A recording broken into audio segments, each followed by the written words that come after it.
Hello everyone, I'm back with my another video. Today I'll be taking chapter 1 of class 12, that is relations and functions. Students, this is a very important topic. बहुत ही important topic है जिससे students अक्सर दूर भागते हैं. अगर इसको ठीक से समझा जाए then it helps you a lot. तो चलिए देखते हैं that how we'll be going about that. देखिए, आज हम पढ़ेंगे रिलेशंस एंड फंक्शंस के बारे में. सबसे पहले मैं ले रही हूँ रिलेशंस. आप लोगों ने क्लास 11 में पढ़ा हुआ है कि रिलेशन होता क्या है. रिलेशन होता है connection of domain and codomain. ठीक है, जिसको हम रेंज भी बोलते हैं कुछ स्पेशल सर्कमस्टांसेस में. So connection between domain and codomain या फिर रेंज भी बोला जा सकता है, वो होता है रिलेशन. कैसे? जैसे एलिमेंट 3 रिलेटेड है एलिमेंट 4 से, तो ये क्या हो गया, एक रिलेशन हो गया. और यहाँ से 3 ही रिलेटेड है 5 से, तो ये भी क्या है, एक रिलेशन. एक बार मैं लिख के बताऊंगी आपको. ऐसे लिखा जाता है एक्स वाई, ये सच दैट, ये जो सिंबल है इसका मतलब है सच दैट. ये सारी मैथमेटिकल लैंग्वेज है और सीबीएसई में पेपर प्रेजेंट करने के लिए आपको ये सब आनी चाहिए.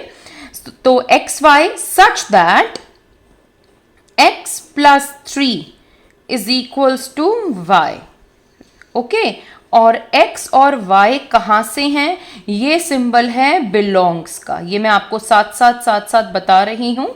ये सिंबल है बिलोंग्स का. तो x y कहाँ बिलोंग करते हैं, नेचुरल नंबर में. ठीक है, तो किस तरह का रिलेशन बनेगा. अगर x की वैल्यू 1 है तो y की वैल्यू क्या होगी, 4. x की वैल्यू 2 है तो y की वैल्यू क्या होगी, 5. इस तरह से हम आगे चलते रहेंगे. ठीक है, अब अगर हम इसको डायग्राम में देखें तो 1 रिलेट किससे हो रहा है, 4 से. 2 रिलेट किससे हो रहा है, 5 से. ये सब क्या है, रिलेशंस. ठीक है, और ये जो फर्स्ट सेट होता है, जैसे मैंने अभी ऊपर बताया, इसको बोलते हैं डोमेन और इसको बोलते हैं रेंज या फिर कोडोमेन. ये सब आपने 11th में पढ़ा है. एक बार मैं आपको रिवाइज करवाना चाहती थी. अब रिलेशंस में जो आपका 12th में एक बहुत बहुत इंपॉर्टेंट टॉपिक है, इक्विवेलेंस रिलेशन.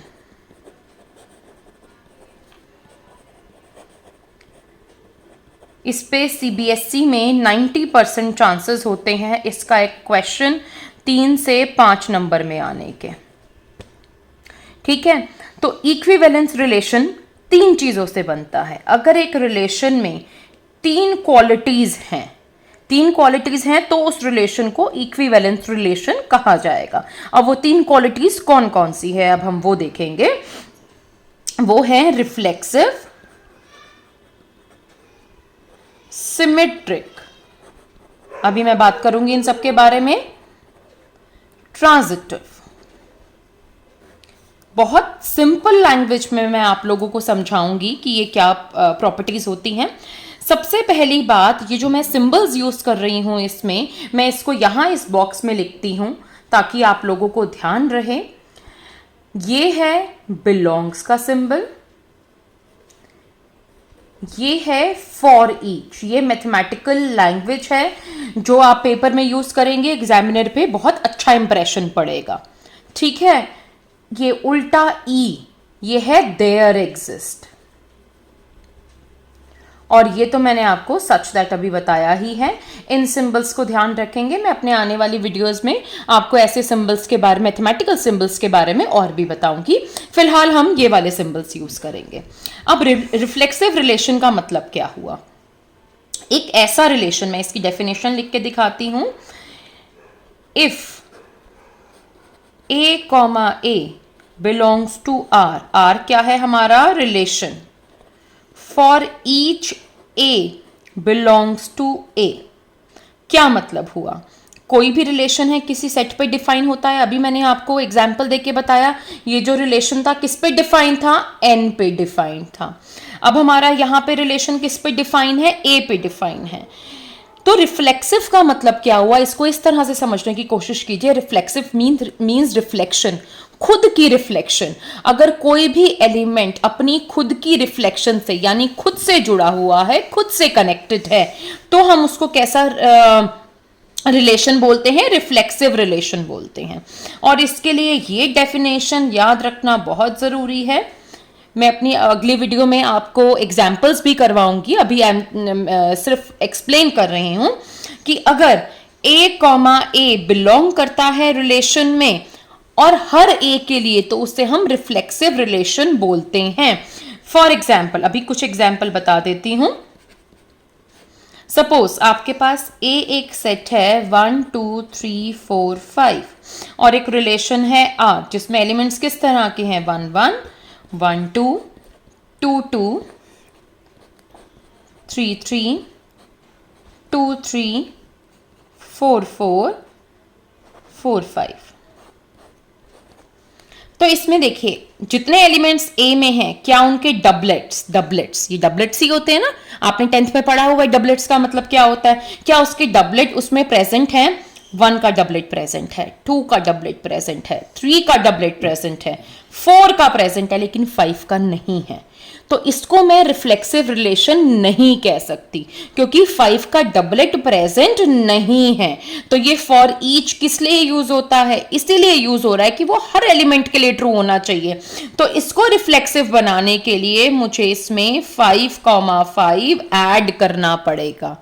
अगर ये प्रेजेंट है तो मैं इसको रिफ्लेक्सिव रिलेशन बोलूंगी। ठीक है, चलिए अब हम आगे बढ़ते हैं सिमेट्रिक रिलेशन के लिए। रिफ्लेक्सिव रिलेशन हो गया, अब हम इसमें आगे बढ़ते हैं। तो देखिए सिमेट्रिक रिलेशन क्या होता है, ये ध्यान रखना है। रिलेशन हमेशा एक सेट पे डिफाइंड है। हम रिलेशन ले रहे हैं आर और वो किस पे डिफाइंड है, ए पे। This is a relation and it is defined on this A पर डिफाइंड है, इस सेट पर। अब देखिए स्टूडेंट्स, सिमेट्री का मतलब क्या होता है, सेम होना दोनों तरफ। तो ये बहुत इंपॉर्टेंट है इसमें, if A B belongs to R, अगर ए बी है तो बी ए का होना जरूरी है।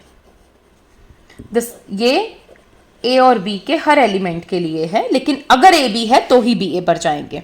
अगर ए बी है तो बी ए होना जरूरी है, और ऐसे हर ए बी के पेयर के लिए होना चाहिए। आपको मैं एग्जांपल देके बताती हूं। जैसे एक रिलेशन है आर जो है, सपोज हमारे पास ए एलिमेंट कैसा है, 1 2 3, हमने ये वाला सेट ले लिया, 1 1 1 2 2 2 3 3 एंड 2 3। ठीक है, अब देखिए अगर मैं रिफ्लेक्सिव पीस में आपको रिवाइज करवाऊं तो 1 2 3 थे और तीनों के डबलेट मौजूद हैं, तो ये रिफ्लेक्सिव तो है। अब इसको सिमेट्रिक होने के लिए आप देखो, ए बी दोनों डिफरेंट होने चाहिए। ए बी, मैं ए यूज नहीं कर रही, ए बी। अगर 1 और 2 है, अगर 1 और 2 है तो 2 1 का होना भी बहुत जरूरी है, तभी हम उसको सिमेट्रिक बोलेंगे। मान लो 2 1 हो गया, लेकिन अब देखो कौन से डिफरेंट एलिमेंट्स है, ये इसका 3 2 तो यहां नहीं है तो कैसे सिमेट्रिक बोले, 3 2 भी अगर डाल देंगे तो ये सिमेट्रिक बनेगा। तो ये ध्यान रखना है कि वो फॉर ईच के लिए हो। अगर एक के लिए भी ट्रू नहीं है, मान लो मैं ये एलिमेंट यहां से हटा दूं, तो उसको हम सिमेट्रिक नहीं बोलेंगे। ठीक है, अब हम आते हैं आगे ट्रांजिटिव। मैं अपनी अगली वीडियो में आपको इसके बहुत सारे एग्जाम्पल्स करवाऊंगी। ट्रांजिटिव रिलेशन, ट्रांजिटिव रिलेशन कैसे होता है, ये इफ की बारी तभी आती है। हाँ, ये एक बार इस बात पे भी ध्यान ले आऊं आपका, इफ की बारी आ रही है, मतलब अगर एक ऐसा रिलेशन हो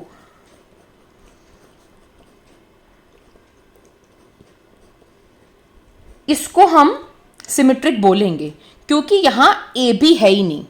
अगर ए बी हो तो बी ए का होना जरूरी है, अगर ए बी नहीं है तो बी ए को हम नहीं सोचेंगे। ठीक है, तो अब ट्रांजिटिव रिलेशन की बात करते हैं। ट्रांजिटिव रिलेशन का मतलब फिर इफ से शुरू होता है। ए कॉमा बी, बी कॉमा सी अगर आर में है, ध्यान दीजिएगा इस पर, ये जो इनर वैल्यू है अगर ये सेम है तो ये वाला AC, दिस इम्प्लाइज AC भी R में होना ज़रूरी है। अगर ऐसा नहीं है तो वो ट्रांजिटिव नहीं है। देखिए रिलेशन, सपोज मैंने आपको कहा 1 2 2 3 3 3, तो आप यहाँ पे ध्यान दीजिए इन दोनों में ये कॉमन है, तो 1 3 होता तो ये ट्रांजिटिव कहलाता। अगर 1 3 होता, लेकिन 1 3 तो है ही नहीं ना यहाँ पे, अब मैंने खुद लिखा है तो अब ये ट्रांजिटिव बना। और ये भी हर ABC के लिए होना चाहिए जो वो वहां पर प्रेजेंट हो। मतलब क्या है, ये जो बीच में कॉमन एलिमेंट आता है, ये जो कॉमन एलिमेंट आता है इसको मर्ज करके ये वैल्यू प्रेजेंट होगी तो वो ट्रांजिटिव कहलाएगा, अदरवाइज उसको हम ट्रांजिटिव नहीं कहेंगे। और किसी भी रिलेशन में अगर ये तीनों प्रॉपर्टीज जो अभी मैंने यहां समझाई हैं प्रेजेंट है तो उस रिलेशन को हम इक्विवेलेंस रिलेशन कहते हैं, अदरवाइज वो इक्विवेलेंस रिलेशन नहीं है। ठीक है, अब इसके आगे एक्सप्लेनेशन के लिए आप मेरे चैनल को सब्सक्राइब कीजिए, लाइक कीजिए, इस वीडियो को शेयर कीजिए, और मैं अपनी नेक्स्ट वीडियो में आपको बहुत सारे इसके एग्जाम्पल्स भी करवाऊंगी। बाय।